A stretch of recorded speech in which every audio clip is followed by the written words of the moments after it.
vocês. Vamos ao primeiro vídeo aqui do nosso canal. Essa palavra tá de estremecer! O nosso tema hoje é expectativa versus realidade. Então vamos lá, assista esse vídeo completo que tá bênção essa palavra, hein? E o texto que a gente vai ler hoje tá lá em Lucas, no capítulo 24, do verso 13 ao 27. Vamos ler juntos. E eis que 2 deles foram naquele mesmo dia para uma aldeia chamada Emaús, que distava de Jerusalém 60 estádios. Iam falando um com o outro sobre todas as coisas que tinham acontecido. E aconteceu que, enquanto eles caminhavam juntos e arrazoavam entre si, o próprio Jesus se aproximou e ia com eles, mas os seus olhos estavam impedidos para que não o conhecessem. E ele lhes disse: que tipo de palavras são essas que tendes um com o outro enquanto caminhais e estáis tristes? E um deles, cujo nome era Cleopas, respondendo disse-lhe: és tu somente um estrangeiro em Jerusalém e não soube das coisas que nela têm acontecido nestes dias? E ele lhes disse: quais coisas? E eles lhe disseram: a respeito de Jesus de Nazaré, que foi um profeta poderoso em feitos e palavras diante de Deus e de todo o povo. E como os principais sacerdotes e nossos governantes o entregaram para ser condenado à morte e o crucificaram. Mas nós esperávamos que fosse ele quem havia de remir Israel. E todavia, além do mais, já é hoje o 3º dia desde que essas coisas aconteceram. Sim, e também algumas mulheres de nossa companhia nos surpreenderam, as quais de madrugada foram ao sepulcro, e não achando o seu corpo, elas vieram dizendo que também haviam tido uma visão de anjos que diziam estar ele vivo. E alguns dos que estavam conosco foram ao sepulcro e acharam isso mesmo, como as mulheres haviam dito, mas a ele não viram. Então ele lhes disse: ó tolos e tardos de coração, para crerdes em tudo que os profetas falaram, não convia que o Cristo sofresse essas coisas e entrasse na sua glória? Essa passagem fala acerca de 2 discípulos que estavam saindo de Jerusalém e caminhando até Emaús, e fala de um momento assim que era de profunda tristeza para todos que amavam a Jesus e viviam com ele, porque Jesus tinha sido morto há 3 dias. E aí eles foram no sepulcro de Jesus e ele não estava lá, então eles estavam todos muito tristes.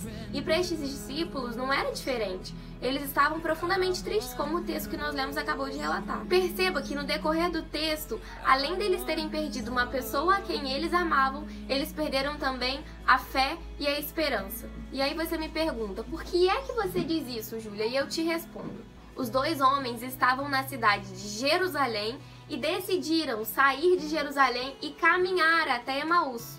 Jerusalém, à luz da palavra, representa o lugar do mover de Deus, o lugar da glória de Deus, da manifestação do Espírito Santo, de milagres, maravilhas e etc.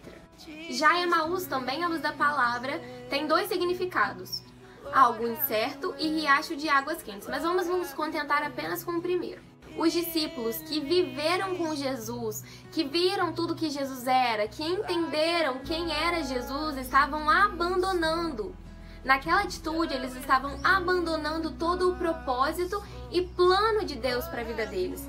Eles estavam abrindo mão da certeza da salvação em favor de algo incerto, das incertezas do mundo. Por quê? Por medo da perseguição, da pressão, da opressão que Jesus viveu. Eles tinham medo que tudo isso acontecesse com eles também. Sem contar que eles já estavam duvidando de quem era Jesus. Eles não tinham mais certeza acerca de quem Jesus era. E aí você me pergunta: Júlia, por que é que eles abandonaram o propósito de Jesus se eles viveram tantos anos com Jesus, se eles conheciam a Jesus? Por que é que eles já não estavam mais dispostos a morrer em favor de Cristo, do Evangelho? Eles não amavam mais a Jesus? E aí eu te digo que não, eles amavam muito a Jesus. Eles tinham um amor, um carinho pela pessoa de Jesus muito grande. Tanto que o texto relata que eles estavam muito tristes com toda a situação. Porém, o que aconteceu foi que eles perderam a fé na divindade de Jesus. No Jesus que não é só um cara bacana, um cara misericordioso, um cara sábio, que sabia falar, que sabia se posicionar acerca das coisas, ou um Jesus que era um curandeiro, carismático. Não, eles perderam a fé no Jesus que é sobre todas as coisas Deus.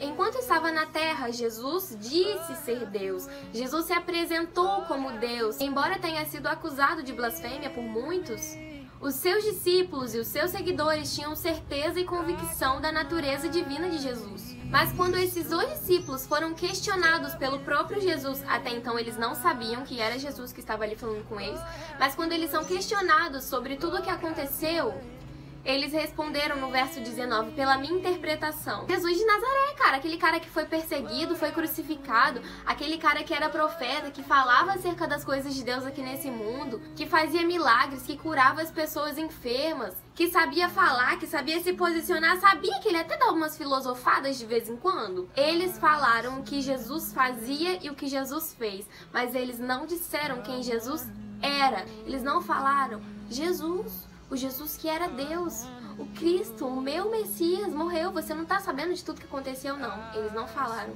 Porque na cruz, quando Jesus morreu e não correspondeu às expectativas que eles tinham acerca da sua vinda aqui na terra, todas as conveniências acerca do Evangelho caíram por terra.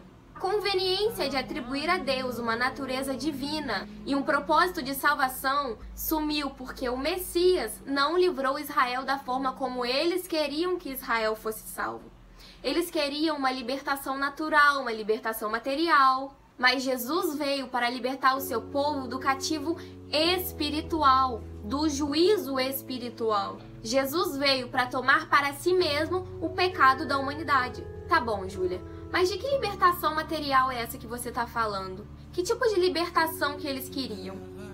Na época que Jesus veio para a terra da Palestina, Cesareia, Jerusalém, aquela região estava sendo dominada pelo Império Romano, que exercia uma forte e pesada opressão política, social e econômica. Os impostos cobrados por eles eram altíssimos, absurdos, e o povo suportava muito mal todas essas imposições de Roma. Então, como a situação era muito difícil, muito pesada, eles acreditavam que o Messias que viria para libertá-los de toda essa opressão, de todo esse sufoco. Mas quando viram que Jesus estava morto e o domínio da Palestina ainda estava nas mãos do Império Romano, eles se frustraram. Eles ficaram desacreditados acerca de tudo que Jesus havia construído neles, acerca de quem Jesus era e acerca do que é que ele veio fazer na terra.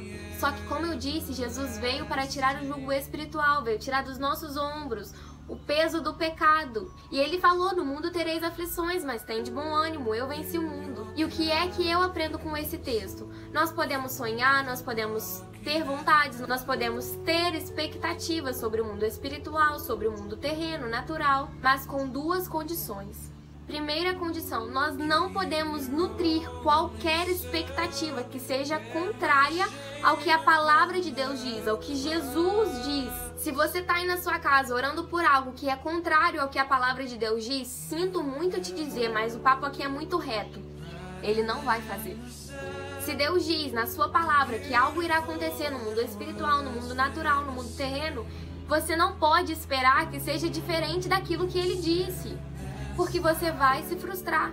No verso 25 desse texto, Jesus diz: ó tolos e tardos de coração para crerdes em tudo o que os profetas falaram. Além da gente demorar a acreditar em tudo que os profetas falaram, em tudo que Jesus falou, a gente simplesmente escolhe no que a gente quer acreditar. Nós acreditamos nas coisas que nos são convenientes, nós criamos expectativas e temos esperança nas coisas que são da nossa vontade que aconteça, mas que não são da vontade de Deus e do plano de Deus. Isso nos leva à segunda condição. Deus não está comprometido com a minha vontade ou com a sua vontade. Deus está comprometido com o plano e o propósito dele. Então você pode sonhar, você pode desejar, pode criar expectativas, sabendo que Deus é poderoso o suficiente para dar a você o que o seu coração deseja, mas sabendo também, tendo a certeza que Jesus pode muito bem negar aquilo que você pede, negar e dizer não aquilo que você deseja no seu coração, porque simplesmente ele não quer ou não está no plano dele, ou até mesmo algo que você está pedindo que pode ser até certo, mas é algo que vai te fazer mal. Isso não faz dele mais Deus ou menos Deus, e muito menos te dá o direito de questionar como um filho mimado, exigindo que ele faça a sua vontade, porque não é assim que funciona com Deus. Então, para concluir, tudo que Deus colocou no meu coração para passar para vocês é: não permita que as suas expectativas sejam diferentes da realidade do Evangelho. Não permita que as suas vontades sejam maiores do que a vontade de Deus para a sua vida. Evite frustração desnecessária. Não seja você o agente da sua própria frustração, do seu próprio sufoco emocional, porque a expectativa errada é igual a frustração. E quando você se frustra, seja você um crente de longa data, seja você um novo convertido, se você não estiver fortalecido, você pode estar colocando em xeque a sua fé, a sua vida com Deus e o propósito dele para a sua vida. Esses discípulos se frustraram. Eles decidiram abandonar Jerusalém, sair do propósito, e eles caminharam até Emaús. E quando eles chegaram em Emaús, eles descobriram que eles estavam errados e que não existe nada melhor que o propósito de Deus. Eles tiveram que caminhar todo um trajeto de volta para Jerusalém. Um caminho desnecessário, um caminho que eles escolheram. Então aprenda com o erro dos dois discípulos. Não saia do centro da vontade de Deus. E se por acaso você saiu, volte o mais rápido possível, porque não há lugar melhor que o centro da vontade. Deixe seu like, comenta aqui qual a parte do vídeo que você mais gostou e compartilhe. Um beijo!